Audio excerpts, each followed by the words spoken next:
ભારે વરસાદની આગાહી વચ્ચે વડોદરામાં પૂરની સ્થિતિ સર્જાઈ છે।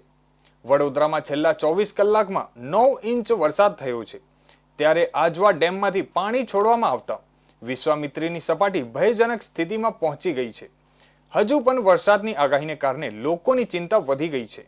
વડોદરામાં વિશ્વામિત્રી નદીમાં પાણીની આવકમાં વધારો। વિશ્વામિત્રીની સપાટી ભયજનક સ્થિતિમાં પહોંચી રહી છે। નદીના સતત વધી રહેલા જળસ્તરે તંત્રની ચિંતા વધારી છે। શહેર પોલીસ દ્વારા એનાઉન્સમેન્ટ શરૂ કરાયું છે। નીચાણવાળા વિસ્તારો તાત્કાલિક ખાલી કરવા અપીલ કરાઈ છે। આજવા સરોવરની સપાટીમાં વધારો થયો છે। આજવા સરોવરની સપાટી 212.15 ફૂટ પહોંચી ગઈ છે।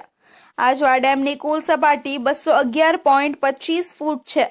સરોવરની જળ સપાટી વધતા છોડવામાં પાણી આવી રહ્યું છે। આજવા સરોવરના 62 દરવાજા ખુલ્લા કરવામાં આવ્યા છે।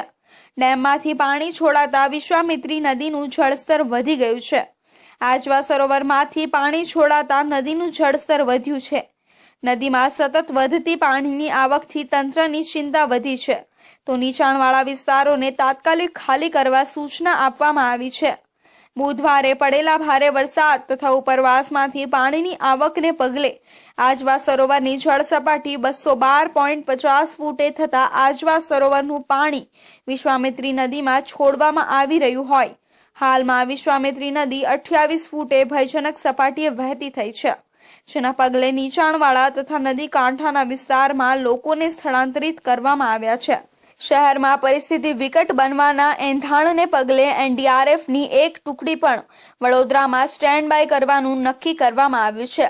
વિશ્વામિત્રી નદીના પાણી શહેરમાં અનેક સ્થળે પહોંચે તેવી શક્યતાને પગલે જળચર જીવો, મગર તથા સરીસૃપ જીવો પણ શહેરમાં જોવા મળે તેવી શક્યતાઓ વચ્ચે લોકોને સતર્કતા વર્તવા તંત્ર દ્વારા જણાવાયું છે। શહેરના કાલા ઘોડા તથા મંગલ પાંડે રોડ સ્થિત વિશ્વામિત્રી નદીના વધતા જોખમી જળસ્તરને ધ્યાનમાં રાખીને પોલીસ તથા પ્રશાસન દ્વારા તકેદારીના પગલાં લેવામાં આવી રહ્યા છે।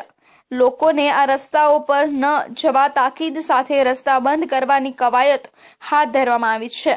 વડોદરામાં લાંબા વિરામ બાદ 9 ઇંચ વરસાદ પડ્યો હતો।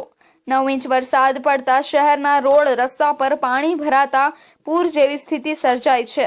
આ સાથે જ વડોદરાની વિશ્વામિત્રી નદીના જળસ્તર વધતા નીચાણવાળા વિસ્તારમાં પાણી ભરાયા છે, જેના પગલે એનડીઆરએફ સહિતની ટીમ દ્વારા તૈનાત કરવામાં આવી વિશ્વામિત્રી નદીનું જળસ્તર વધતા તંત્ર કામે લાગ્યું છે। લગભગ 750-800 લોકોને જે લો લાઇંગ એરિયા અને જે સ્લમ વિસ્તારના લોકોના ઘરોની આસપાસ પાણી ભરાયા હતા એ લોકોને સ્થળાંતરિત કર્યા છે। એ લોકો માટે જમવાની વ્યવસ્થા, પીવાના પાણીની વ્યવસ્થા અને આરોગ્યની ટીમ આ દરેક શાળાઓમાં તૈનાત કરવામાં આવી છે। અને હજુ પણ જે લો લાઇંગ એરિયા છે એમાં અમારી સ્ટેન્ડ બાય બસો ઉભેલી છે અને જે પણ લોકોને સ્થળાંતરિત કરવાની જરૂર હશે એ લોકોને સ્થળાંતરિત કરવાનો પૂરેપૂરો પ્લાન કોર્પોરેશને તૈયાર કરી દીધો છે। અને મને લાગે છે કે કોઈ જાતની જાનહાનિ પૂરના પાણીને લીધે અથવા કોઈ માણસ ફસાઈ ગયા હોય, જે કોઈ રેસ્ક્યુ કામ કરવાના હતા, કાલે એકાદ બસ ફસાઈ ગઈ હતી, એનું રેસ્ક્યુ કરવામાં આવ્યું છે।